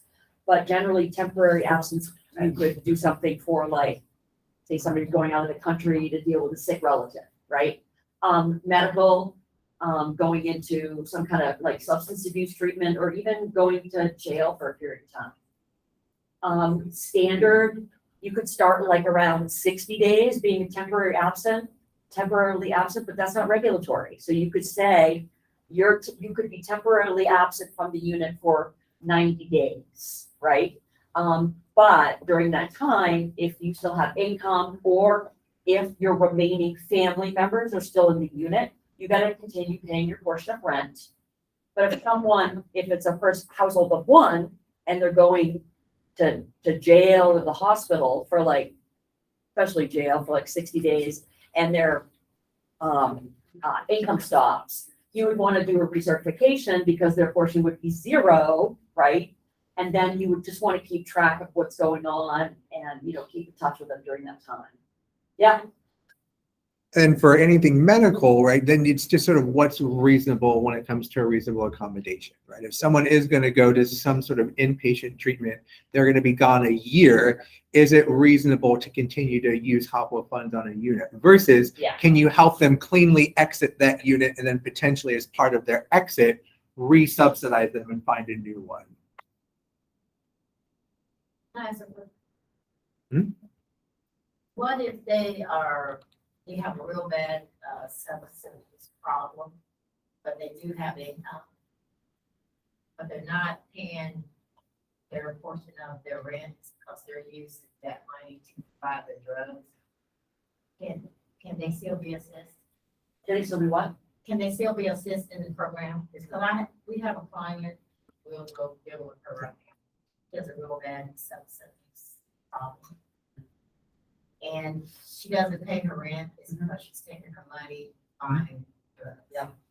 Some situations like that, you know, I mean, just keep engaging in case management to remind the person that, you know, it, like harm reduction, you know, if you want to use or if you're going to continue to drink, She won't even. pay your rent, right? But in a situation of somebody's repeatedly not paying, natural consequences are she's gonna get an eviction or a notice to vacate due to non-payment of rent. So that's a landlord issue. Right. Not a program issue for TBRA. But that's for TBRA, but yeah, let's say, how many times should we re-house her? Yeah. You know, I mean, I'm just saying, have to look at stuff, the person, like, because she's done like 4 or 5 different times we put out because she signed a year's lease and won't. So will what's, not pay rent. so part of this would be whatever your program design is, right? Because there are programs that will help clients find, how do they find their own housing Yeah, versus, right? So if this client continues to find landlord or renter, I would say continue to re-up, right? If she can find it, absolutely. The natural consequences. Right. If you are spending 20 hours a week doing it, then maybe you should find those boundaries to say, I can't look for units for anyone. Yeah. Well, Right, I mean, yeah. I've had to tell her that. But otherwise, we would absolutely have clients that would continually fail out of a unit. We would not terminate them. They'd find a new unit and fail out. And then somewhere down the line, they finally figured it out. Yeah. Right. And so that's why we would never terminate them. But there were also times they would fail out. And then we would have a policy when they weren't utilizing their voucher. We'd say, it's been 120 days, you're not using it. We're We're going gonna get to that too. Yeah. So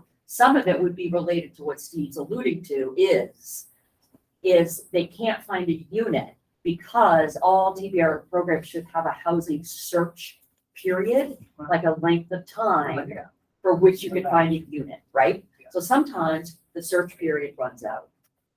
And, you know, they have help trying to find a unit, or they're trying to find a unit on their own. They get another one. Some of that, you know, can you continue to do your case management, progressively engage, you know, harm I'm reduction, gonna say suggest treatment over and of over. course, right? Say, what do you think would help you But if a client can, maintain a unit, right? if a client can continue to find landlords, that could be that situation, right? And so if you start to jeopardize their housing or way to pay for housing, they definitely aren't going to admit to you if there's any issues or want to resolve But those. that's, so I can't pay, if, let's say I put her on my TBRA and I get her the voucher and she finds a place and then she gets put out. But then I can't pay her first month's rent deposit because she's on TBRA, correct? I can't use permanent housing, it's already on TBRA. Right. Right, She would so be then. You could pay a deposit, but you couldn't pay first month's rent. You wouldn't need to pay first month's rent because the TBRA program would pay the first month's. But that's one of those that this is a consequence. So this doesn't mean that you're going to terminate it. Doesn't mean you won't continue to assist. It just means these are the rules and regulations. I can't do this. Yeah. Sorry, I didn't interrupt. There's a couple things that are, one of the background your comment on expenses is that this person does have a source of income and they're continuing to whatever their occupation has of income. Likelihood of earned income, that's gonna end up being. It's not. That, and then social security or something like that, go to social security and tell them, hey, I have this client, these are the things that are happening, this person is, like, their quality of life is deteriorating, and they are unstably housed consistently, there's no documentation. They have a social security paid representative via sign. And explaining that to your client as well, so they are informed, they can make their own decision before it gets to that process. But understanding there's a consequence, and this consequence is happening because we want you to be successful and we want you to be thankful. Right. So just, that might be. Because that really gets to the idea of what I would use. It's sort of this idea of creative engagement, right? Is even if this client refused to admit what's going on, I would be that person every month to say, hey, it looks like you have trouble forgetting to pay your portion of rent. I know Social Security for you is paid on the 3rd of the month. It's the 2nd. Do you want me to stop by tomorrow? We're going to walk up to Walgreens and we're going to get a money order and mail that off. Oh, yeah, no, we do that. Oh, no, I'll do it on my own. Okay, tomorrow I'm going to call you, right? So I'm also documenting that I'm doing my due diligence, right? So if they say, no, I just forgot. Okay, then I'm going to remind you. And then we would have clients that say, I absolutely will admit to my substance abuse. Okay, do you want me to come get you? We will go to Walgreens. And then once you pay that, it's between you and that funding source. But at least you're stably housed. I mean, that's what I mean, to the point that we keep her ID because she'll lose it. So we just keep their IDs and like, you can't cash your check, I got your ID, and then we go get your money orders and then now you can go play. Yeah. But that's it. It sounds like you guys are doing the right thing because you're keeping that trusting relationship, because that would be the key to her finally admitting it and being open to it. But then to get back to the question, I would absolutely keep that person on the program. They have not violated anything that's regulatorily required. They didn't pay their portion of rent. That's between them and the landlord. It will play out. It always plays out. That's our rule for this was always, don't sweat the small stuff. It will always work itself out. Hopefully for the good, sometimes not. So if I'm trying to keep somebody else, I have a client who doesn't pay his portion all the time. And then the landlord will give me and be like, well, so-and-so hasn't paid for this long. He owes me $600 and some dollars. Sometimes I can use other funds and maybe catch it because well, now he had a stroke, so he's sick, and then so he's kind of out of it. So now that makes more sense. I'm just going to redo it all and try to give him some help. But when he was making money, he was using, but he was very honest, and he talked to me every week. He'd tell me everything he was doing. He does and I'm just like, I don't want you to lose your place because you're not paying the $110 a month that you need to pay. So, but how long would I continue to pay mine and him not pay his? Like, how, you know what I'm saying? It doesn't matter. I pay no attention to that, pretty much. I mean, it's not my problem. You're still, the person's still enrolled. Okay. They have a legal right to reside in the unit. That means you have a legal right. Yeah, to my landlord was very nice. I'm like, dude, don't let him. And if the I would encourage the landlord to say, please don't wait 2 or 3 months. Call me that month. Yeah, so right, because if I went up there, he'd Call pay me that month Right. when it's $110, not $600. Yes, please don't wait. Yeah. Okay. I'm just making sure I wasn't doing wrong. I still paying no, and he was. Yeah.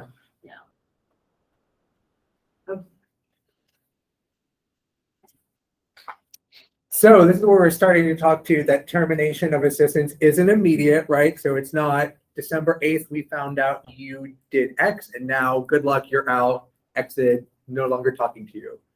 So a solid process to determine if assistance will or will not be terminated can reasonably take 30 days minimum. Right, so this is that place to talk about, once again, reasonable accommodations, right? So you should have a policy and procedure that talks about if we're going to propose termination, we're going to send you a letter. You have 5 days to reply. How do they need to reply? Does it need to be in writing? Can it call? You're going to reply back in 5 days, all those things. But you need to have a reasonable accommodation that once someone needs help filling out paperwork, reading and assistance with reading and writing. What is your policy that if someone says, I will gladly go through this, I want to find a legal aid organization so I can't reply within 5 days, right? So be flexible in this and walk through the process. It should be written out. This is our appeal process, right? And so there's some key things that should be in every appeal process. The process should include a written notice. So it should be in writing. The process should include a clear statement and reason for, it says termination, but you're really not terminating yet. You're proposing to terminate because of something that hasn't been able to be settled or dealt with. Allowance for review or rebuttal by the client from someone other than the person who's proposing to terminate. If I'm proposing to terminate, I should be the one reviewing and making the final decision.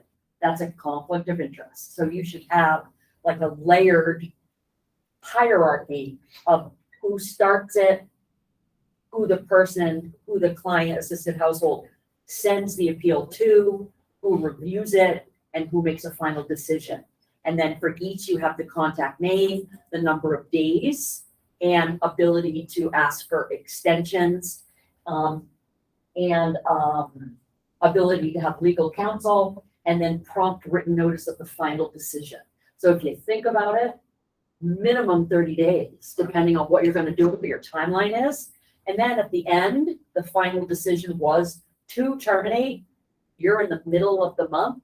You need to give them a 30-day notice. Right. So you're December 15th, assistance isn't terminated January 1st. And so You're saying your assistance, we made a final decision, we have all this evidence, you're going to be terminated effective February 1st. So you pay the fine, you pay December, you pay January, and then February 1st. So, and we are just terminating our portion of the assistance. So we also, You just terminating the subsidy. Right. the sub, Yeah. so we also have to inform the landlord. Don't, absolutely. Right. Yep. Because that'd be, right, For that'd that be, final letter, it would be Like CC the landlord. and let the landlord know. that's And why, when you're doing a rental assistance program, sorry, confidentiality, depending on the name of your organization and what you do as an organization, make sure you have a pseudonym name for your program. We worked at Franny Peabody Center, and our only households, they were all HIV positive. So you Google that right away. So we had a fake, it was called Housing Financial Assistance. Yeah. We created our own letterhead, we had our own cards, so just be mindful of that. so all this is why they should be very explicit in your policies and procedures, step by step, as clear as possible. And it should be very transparent, right? So one of the things we used to do is give clients a copy of this every year as part of their intake and then annual. And then also if we were going to propose termination, not only did we send a letter for the clear reasons why, but we'd include that. Ours also included, here's how you contact a legal aid organization. We strongly encourage clients to. Because if there's one recommendation I would give you is do not be afraid of clients getting an attorney involved. Because there are a lot of times we would totally screw up. An attorney would catch us on that. And then that was the reason we'd say, well, we'll clean up our policies. The client's good. We're not going to sweat the small stuff. They're back on assistance, right? But then we would have a better policy and procedure for termination because of that. So part of it would say, not only do you have the right to legal representation, here's how you contact Pine Tree Legal in the state of Maine. Here's their address, their phone number, and email address, right? Because we were not afraid.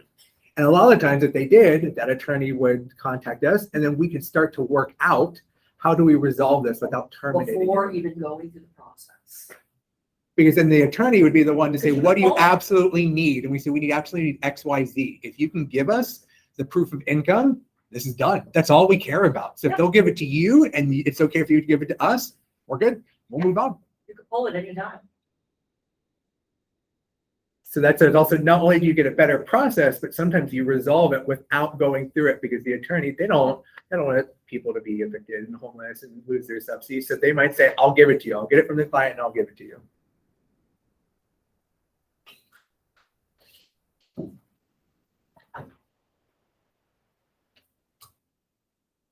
The tenant responsibility agreement. So as we keep talking about the requirements, regulatory requirements for keeping HOPWA, particularly TBRA. So we strongly recommend that HOPWA programs develop a tenant responsibility agreement. This is sometimes referred to as a program agreement. It's basically the required rules for getting and keeping HOPWA assistance, the absolute must, right? So common elements of this might include the tenant's responsibility to pay rent on time to the landlord each month. So while it won't affect HOPWA eligibility, it might down the road, right? So you're still making it clear that this is a requirement. To inform program staff about any issues related to paying rent. right? So this would so make sure that they know that they're aware that they should notify you if there's a problem, particularly in a lot of circumstances because their income changed and they didn't tell us, and all of a sudden they're behind their portion of rent $600 because they lost their job. To inform the landlord about any issues related to the unit. This was really key because I think a lot of the times we assume clients know how to stay housed and they don't, right? So we'd say to them like, your landlord 99% of the time isn't your enemy, right? You guys are in this mutual relationship of business, right? So you need to tell your landlord if there's a problem too, because you don't want what you think is a minor issue with the toilet to go on for a month and now it's, you know, $100,000 of damages, right? So let the landlord know and let them be the reason to decide whether or not they're going to fix something or not, particularly if it's minor. To inform the program if the landlord isn't responding to any of those issues, so you're aware if you need to do an inspection. To inform the program within a certain number of days about changes to income, and to give notice to the program staff before giving a notice to vacate. I'm sure you guys have all been in that situation too. I can think of a few times where a client would call and say, I found a new apartment, I'm moving in tomorrow. And I'd say, what do you mean? What? You were just living in an apartment. I did your inspection 2 weeks ago and you've already signed the lease. So we could come back and say, full stop, right? You should tell us this before, because what do we need to do? Can we pay all the things, like you talked about, the security deposit, first month's rent? So let us know. What's also important here is to stress about the number of days about changes to income, right? So we keep talking about not all income is going to be included, right? Sometimes even when it comes to portions of rent, even if they have a change of income, it's not going to change it. But we would always tell the clients, basically, let us know if your income changes at all. We'll walk through if it changes anything, and if it will, we'll talk about how that occurs. But we want to be the ones to say this is included or not leave it up to the clients. Because a lot of the times they'd say, oh, so I started I started a new job 8 months ago, and all of a sudden you're like, oh, crap, is this going to change portion of rent? What about EID and all of that? So that was always the thing, is just let us know. And it was also great because a lot of the times it wouldn't change. But then it was this great relationship builder to say, oh, Heather, thanks for calling me and telling me about your 25-cent raise that you got for work. That's really excellent. I'm sure you're doing a really great job. It's not going to affect your portion of rent, right? But thanks for letting us know. But the congratulations on doing such a great job. So not only do we meet the regulatory requirements, but we're building that relationship. And then administratively, we're not surprised on the back end. Like, oh, you actually had $30,000 more in income than we thought. That's bad. This isn't exhaustive. I just wanted to put a few examples. Sometimes this is called a program agreement. But to me, it's not really a program, it's a tenant, right? So I like to refer to it as a tenant responsibility agreement. And it really just supposed to just function as a reminder of what their responsibilities are as a tenant, and what their expectations are, for receiving tenant-based rentals. This was another thing. It's something we would do every year. Right. Another thing that initial we give out every year, we'd also not only give them a copy, but we keep a copy that we'd have them sign and keep that in the file. So if there was ever an issue, they'd say, you never told me about that. I'd say, woof, I'm sure you forgot, but I have the receipts. Let me pull it out real quick. You did know, right? So let's walk through that. Still doesn't mean I'm going to terminate you, but let's tweak this a little bit. You did know.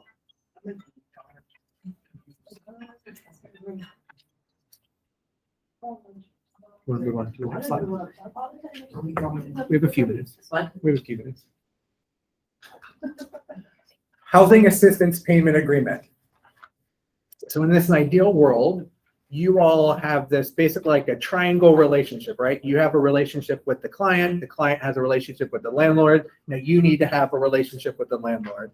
You all want some sort of documentation or paperwork that makes it very clear what you do, what they do. So roles and responsibilities are very clear. So this last piece, this housing assistance payment agreement, is really about what is your relationship between you and the landlord. So housing is responsible for what, when, and where, and how. Right. So here's some examples of what goes into a good housing assistance payment agreement, contract, whatever it is that you want to call it. So the terms of agreement, if there's a security deposit, right, that's paid. More importantly, too, what they should do with the security deposit if someone moves out, because for the HOPWA program, that's program income, it's property of the program. We'll go into that PHP. Right, but all of those things, right? The same idea, almost like the tenant one, right? When should the landlord call you? What's your responsibility? Heather didn't pay her $212. I can't pay it. We talked about that in the contract.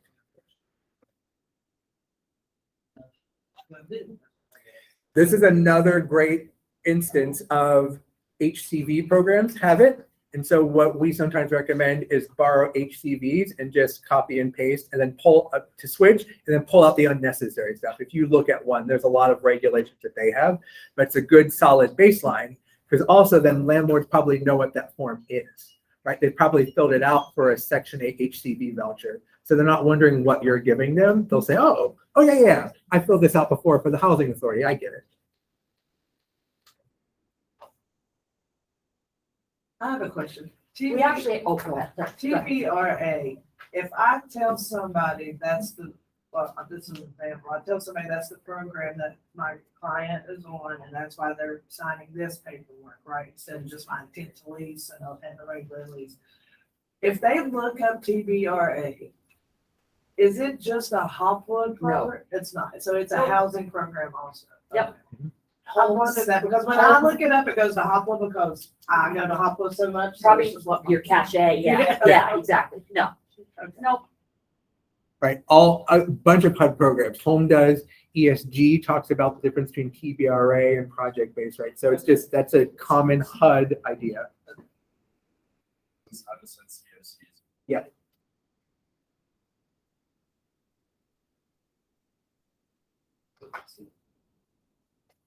Leases. So leases must be reviewed and approved by program staff to ensure lease language meets local, state, landlord tenant law, right? So you all don't have to be an expert in landlord tenant law to review a lease and at least say like, I don't know if you should sign this, right? So particularly, not only do you want to make sure that clients aren't signing a lease until you know the unit meets eligibility, but also just that quick review whenever you have the chance.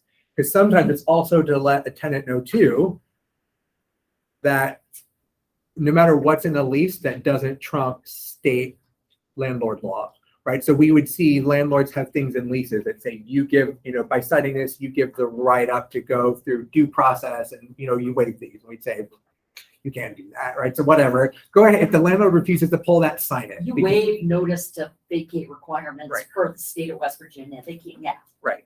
So we'd say, all right, you shouldn't, right? If you sign that, that's okay. The landlord won't pull it out, but know that that's not real, client, right? So if the landlord says, oh, you signed it, say, oh, It's I've not already, legal. scare tactic. So other than that, HOPWA regs, if you do, don't even mention leases. So there's really not a lot of HOPWA requirements for leases. It's all about state landlord law when it comes to it. Even to the point, HOPWA doesn't require a year-long lease, right? So you can have a shorter than a 1-year lease if that's helpful to help a client get and stay housed. And you know why? Because HOPWA regulations are silent about leases, so they lean on housing choice voucher rules and regulations laws. So that's why that's there. It comes right from that program. It's almost a direct copy and paste. Incorrectly cited. I said, no, and it's something like this was great too for our program on the ground because we'd have some clients who across the state of Maine were almost transient depending on the season and the work that they could get. So they'd move to southern Maine during the winter to do some indoor work. So they'd have a short lease. And then when it was warmer, they'd go to upstate Maine to do some agricultural work, right? So instead of being stuck in one place and jeopardizing their income, they just had this rotation. They'd go up north for 6 months and they have a 6-month lease and they'd come back south, right? So it was this really great way to not only make sure that they were stably housed, but that they, whatever life that they wanted, they got, right? They weren't jeopardizing their income to find a unit to stay in that unit. Let's do one more. All right, so occupancy standards. Occupancy standards refer to the guidelines set by a housing program governing the number of bedrooms allowed for households of different sizes and compositions. You guys would probably have a chart like this. You've seen it before. It's basically what is the size unit that your family, or nope, your household's allowed to get, right? Because once again, foster children, foster adults, live-in aides would get their own space, so they'd be part of the household. They'd get their own bedroom. So HOPWA rental assistance program have flexibility in developing specific occupancy standards as long as they don't violate federal, state, local law.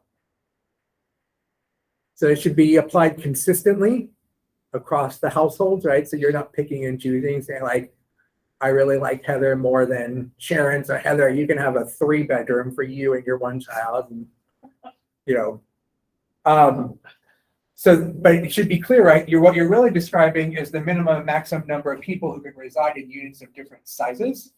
You aren't dictating where people can sleep.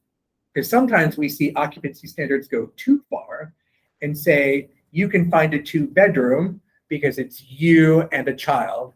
And then you go to do, you follow up with them and it turns out their child sleeping in the same room with them. And then people freak out, right? But why should you dictate where people sleep? As long as where they're sleeping is a legal right to sleep, right? You don't want them moving a ton of people in and they're sleeping in the bathroom. And now you're talking about overcrowding. But we'll see them say like, parents and children have to sleep in a separate room to get a 2-bedroom. Why do you care? Right? So it's the idea of having something that dictates the minimum and maximum, but don't give yourself more heartburn or indigestion than you already have. Just doing the basics of this program. Let it be. Right? Because particularly if you start thinking through this, some of the different cultures where they would sleep in the same rooms, right? So not only do you not want it because you don't want to enforce something that's not required, but then you don't want to start potentially going down the road of discriminating against someone because they're national origin of a parent and child of the same sex sleeping in the same room, and then the next room, the other parent and then that same child of the same sex is sleeping in that room. So why care if you don't have to? So program policies procedures should describe the options for a larger unit size if requested as a reasonable accommodation, right? So we mentioned this yesterday. If someone needs a bigger space, probably not for their emotional support chihuahua, that probably isn't needed, right? But if they need additional space for medical equipment because they'll live in aid, once again, they need to tell you that and they need to request it. Because that's also the backup documentation that you wouldn't describe to others, but when clients find out, my friend Steve is in a 2-bedroom. Why didn't I get that? And you'd say, I can't talk about it, but there's a process for people who need that space. Do you need additional space? Well, no. Okay. Conversation's over. So that's where I come in. Like I have a couple that's in a they're not, sometimes they're a couple, but they're in a 2-bedroom because it's 2 people. So they're known to some of my other clients. That's part of the cluster, so they know each other. And I'm like, why do they get a 2-bedroom? They're together. And I'm like, well, they're 2 people. Like, there's 2 people, but they're together. And it's a constant argument. Yeah, half the time I would just say, I don't know who you're talking about. You know Sharon. I saw you pull away from Sharon's house. I'm like, I don't know Sharon. Never heard that name before. That's very exotic. Where's that from? I'm an expert at playing dumb. I don't know what you're talking about. Same encampment, so you really. Anyway, how about the price of food? That's ridiculous, right? So let's play dumb and divert the conversation and pick them up. Particularly if you know they didn't like certain things, like, isn't your doctor a jerk? Yeah, blah, blah, blah, blah, blah. All right, good. We have moved on from this conversation. I don't discuss households. Yeah. I don't either, but. Be like, And even sometimes, Not discussing this. what's great about reasonable accommodation, even if you think you know something, it's protected by HIPAA. Would you want me to discuss sensitive medical information with someone else? No. Okay. So whatever you think you know, I can't talk about. You want to move in with them. I was like, no. Henry, what do you want to do about that? Lunch is delayed. It's what I'm doing for each presentation. Maybe get on that. 10 minutes. Right. So like a 10-minute potty break, and then we'll do Courtney's presentation because lunch got delayed a little bit. Even though it let me pick 11 o'clock as the pickup time, it made me change it to 11:30 just a second ago. So Wonderful. But we'll have another presentation done. But yeah, you want to take a little potty break and then we'll start in about 10 minutes. And if you guys didn't hear, we're going to take about 10-minute break and then head into the next session. And then after that, we'll go to lunch and give you all a bigger break.